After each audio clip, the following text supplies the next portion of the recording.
Hey, I'm Tamara Kandaker, and you're listening to the Decibel from the Globe and Mail. Earlier this week, 7 pro-democracy activists in Hong Kong were sentenced to up to 16 months in jail after pleading guilty to organizing an illegal protest during the massive anti-government demonstrations that started back in 2019. For months, hundreds of thousands of Hong Kongers took to the streets, protesting Beijing's tightening grip over the city. The rallies were triggered by a proposed law that would have allowed Hong Kongers to be extradited to the mainland to be tried under their justice system. But the protests evolved into a rallying cry against police brutality and for greater democratic freedoms for Hong Kong. The answer from Beijing was a sweeping national security law that critics worried was about stamping out dissent. Authorities on mainland China and Hong Kong rejected those criticisms, but in the year since the law was passed, people who live in Hong Kong say the change has been dramatic, including my guest, the Globe's Asia correspondent, James Griffiths. I think everyone is still rather shell-shocked to the extent to which this has transformed the city in such a small time. Today on the show, what life in Hong Kong has been like since Beijing's national security law was introduced, how it's being enforced, and what the changing climate could mean for Hong Kong's future. You're listening to The Decibel.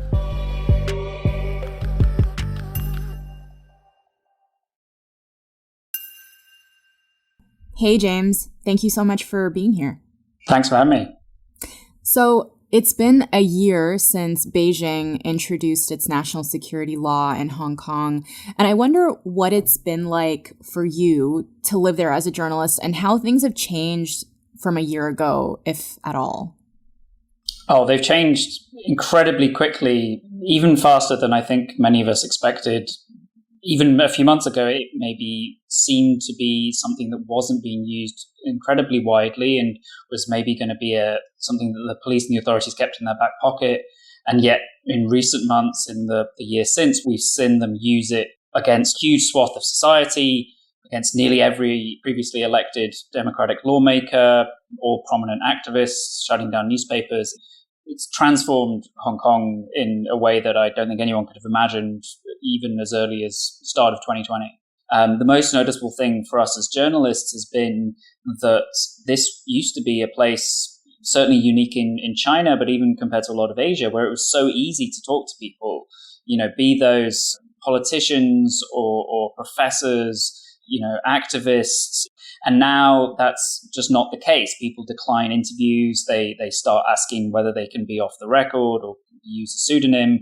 And that's just such a huge difference from what used to be one of the freest societies in Asia. Yeah. I want to talk about how the law has been enforced. Can you remind us what the national security law is and what it was designed to do?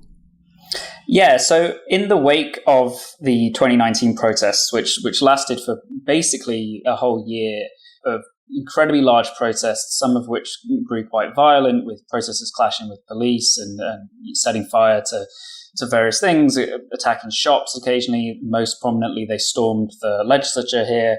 After that, it kind of died down as a result of the coronavirus, but as things started to kick off again in early 2020, Beijing announced that it was going to impose national security legislation on Hong Kong. Rather than have the local government here and the local legislature pass new laws, Beijing said, we're going to do something from our end.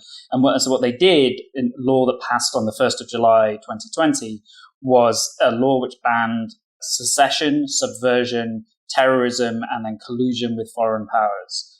Those are pretty broad crimes. A lot of that is thought crime, especially when we're talking about how someone is committing subversion or inciting subversion.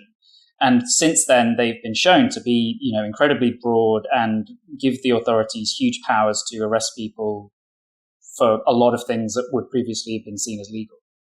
The national security law, was it basically the result of the Chinese government feeling like these protests had gotten out of control, or why did they feel the need to introduce it in 2020? I think there was a recognition from Beijing that the Hong Kong government and the Hong Kong police force, as much as they had taken a very hard line on the protests and they cracked down on them heavily and made mass arrests, that it was not sufficient to make the protests go away. That there was not a kind of police solution to this at the time. Whatever you say about the law itself, you can't argue that that hasn't been successful. We have not seen a mass protest since it's come into force. So it seems to have done what they wanted. Right. And so the national security law at the time that it was introduced as something that was going to be very targeted and specific and only go after violent separatists, but that obviously hasn't been the case, right? Can you tell me some examples of who's been charged under the law and how it's been enforced? Yeah, so when it was introduced and in the months afterwards, the government said repeatedly that it would only affect a, quote, tiny handful of people. And in the first year of it, well, at least 117 people have been arrested under it, which, you know, in a city of 7 million, maybe arguably isn't a huge amount of people, but just exactly who has been arrested has a huge effect. In the most dramatic example, the government claimed that a primary election, which was held by pro-democracy parties ahead of legislative polls, they claimed that in doing that, they were somehow breaking the national security law, that they were being subversive. And they arrested every person that was involved in this, which was basically every prominent pro-democracy politician, including a number of elected lawmakers, and then right down to community organizers and things like that. And that's currently 47 of those people are still facing charge under that. And that means they've essentially cut off just a huge swath of organizers, of politicians, many of whom were voted for by, hundreds of thousands of people. And that's had a huge effect. They've also, the national security law has been used to essentially force the Apple Daily, the most read tabloid and also the main pro-democracy tabloid in Hong Kong, to close, to show how popular it was. On their final copy, they sold 1 million print copies on the final day, and executives from the Apple Daily are all facing charge. And then there's also been a host of other cases. In July, we saw a number of speech therapists arrested over some children's books they put out, starring sheep and wolves, kind of illustrated children's books for very young children, and these were said to be seditious. And that's not even the national security law, that's an old school colonial era legislation, which actually refers to sedition against the Queen. But that is also being used as a way to go after any kind of dissent now. Wow. So it sounds like people's fears around this law have materialized and were not exaggerated, I guess, or overblown. No, absolutely not. And if anything, I think everyone is still rather shell-shocked to the extent to which this has transformed the city in such a small time. But also in the wake of the national security law, the government, both our local government and also Beijing, have introduced new legislation and new limits on freedoms here. So the election system has been reformed to reduce the number of directly elected seats in the parliament. The number of people who get to choose the chief executive, so Hong Kong's leader, has been reduced even further from an already tiny number. Once Beijing kind of opened the floodgates of being able to impose laws from above, they've seemingly decided that actually there's a whole bunch of stuff we'll rewrite and we don't want to wait for the Hong Kong government to do it. We'll just impose things directly. Hong Kong used to have a very rich culture of protest, right? Like even prior to 2019, people will remember the 2014 umbrella movement. Right now, they're using the true violence, even in front of all the cameras. Even it's frustrated, even it's tiring, even it's exhausted, we are not going to give up. This is not an option.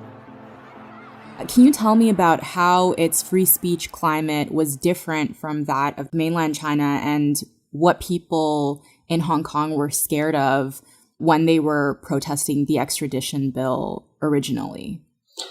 Yeah, so I mean, China does have mass protests, that they don't get covered hugely, obviously, and they are suppressed very quickly, and they are, fundamentally illegal. There isn't a protected right of assembly.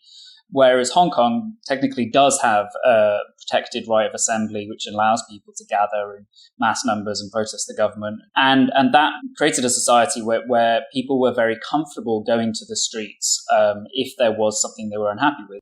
And we saw it in 2019 when this extradition bill was proposed that would allow the government, in theory, to send people to the mainland for trial. And people really feared that because Hong Kong has always been proud of its judicial independence from China and the protections, particularly human rights protections, that are built into the law here. And so that what started with quite small protests grew and grew and grew. And eventually we had millions of people in the streets, and the government was forced to drop the bill.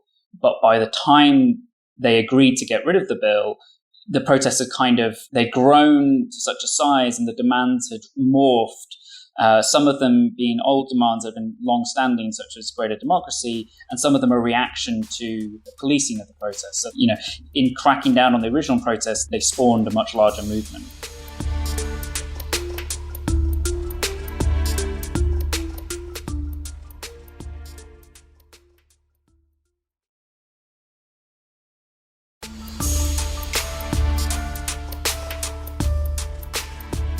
Why in 2019 did the Chinese government feel the need to propose this extradition bill? Like, what changed at that point, and why did things reach kind of a breaking point on both sides?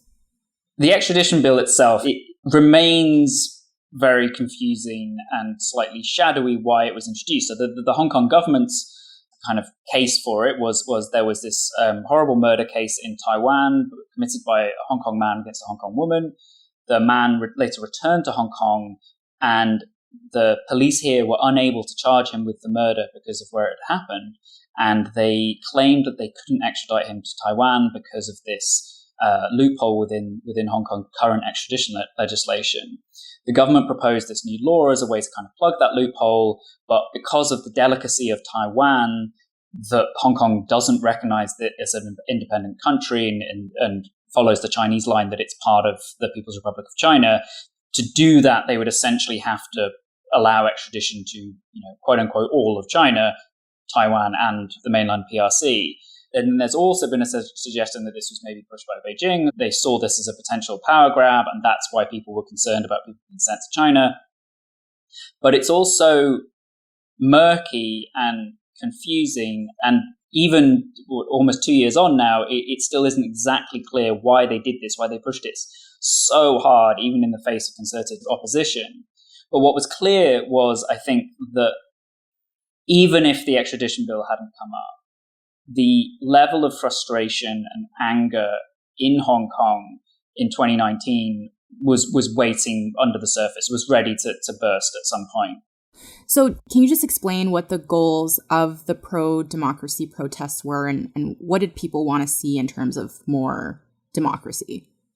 Yeah, so when the British handed over Hong Kong, it had a semi-elected parliament, a legislature, and it had an appointed governor by London. And so the desire from most ordinary Hong Kongers was to expand that democracy. So to essentially get a completely elected local parliament and to get to choose the city's leader. And both of those things are contained within the de facto Hong Kong constitution, which calls for universal suffrage for electing all lawmakers and the city's leader.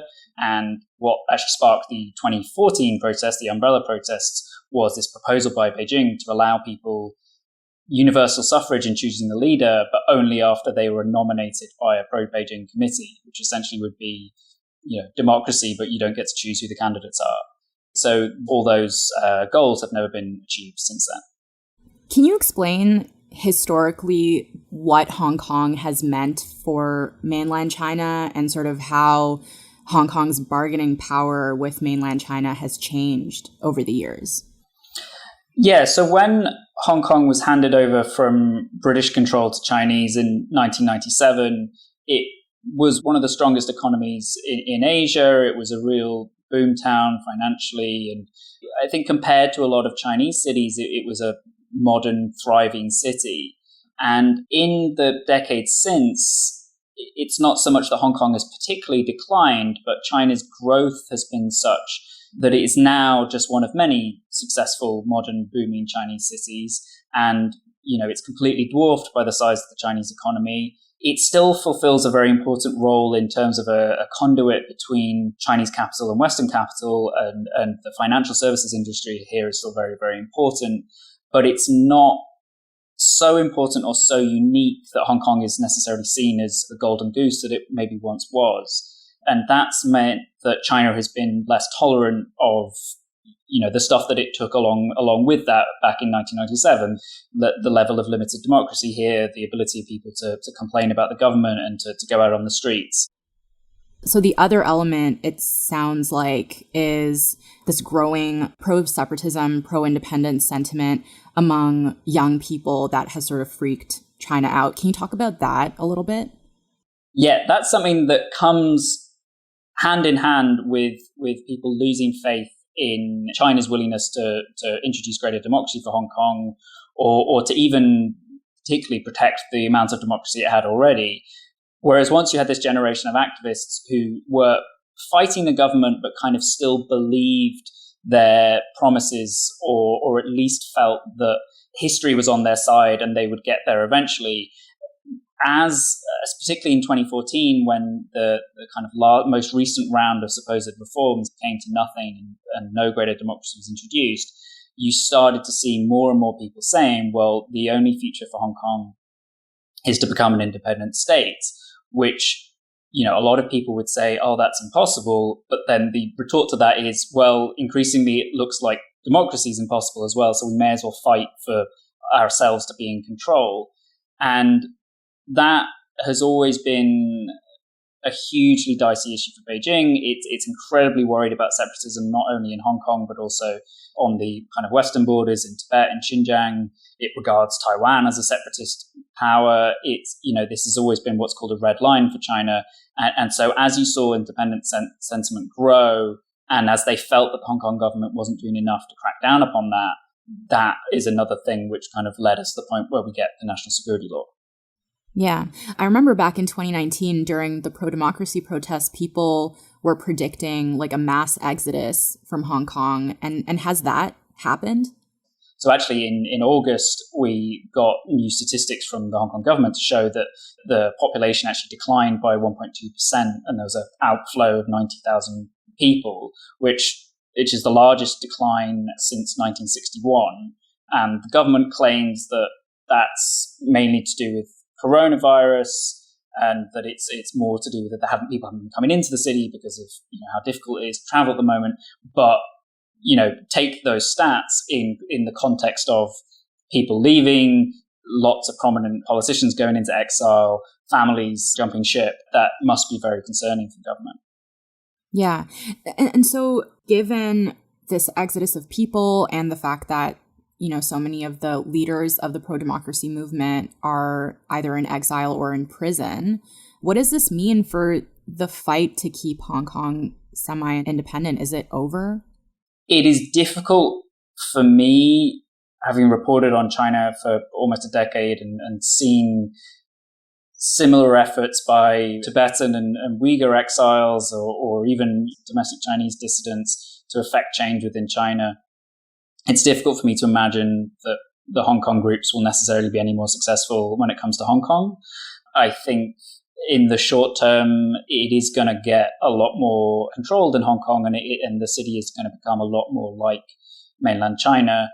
And in the long term, I think it comes down to how much faith you have in a future Chinese government rolling back some of these changes, or increasing its support for the protections within the Hong Kong Constitution. But this is not a city where there's many people that are hugely optimistic at the moment, let's say. Yeah. When we look at what has happened in Hong Kong over the last 2 years, what can we learn about China and the way that it sees itself from the way that it's acted towards Hong Kong over the last 2 years? Yeah, so Hong Kong, in occupying this very unique place within Greater China as the only place, that you could stage a memorial for the Tiananmen massacre, or the only place you could have mass dissent against the government, it has always been this litmus test of sorts for Beijing's willingness to brook any kind of widespread dissent, or even accept an alternative model within an area of its control. And I think a lot of observers used to think that China would head more in Hong Kong's direction than Hong Kong in China's direction.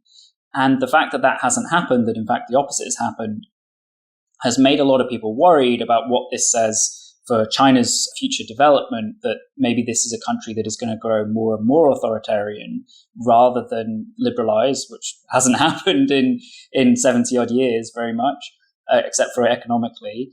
And having China headed in that direction, or having China become more authoritarian, obviously raises concerns about how it will act both regionally towards its neighbors and at a global stage. This is the world's next superpower, and the fact that we are moving to a bipolar world again, where one of the superpowers is an increasingly authoritarian, increasingly pan-nationalist country, could have a major effect on world affairs. Okay, James, thank you so much. Thank you. All right, that's it for today. I'm Tamara Kandaker. Our producers are Madeline White and Kasia Mihailovich. Michal Stein edited this episode, and David Crosby edits the show. Angela Pacenza is our executive editor. If you want to reach us, email us at thedecibel@globeandmail.com. I'm on Twitter at Anima_TK. Thank you so much for listening. Have a great long weekend, and I'll talk to you next week.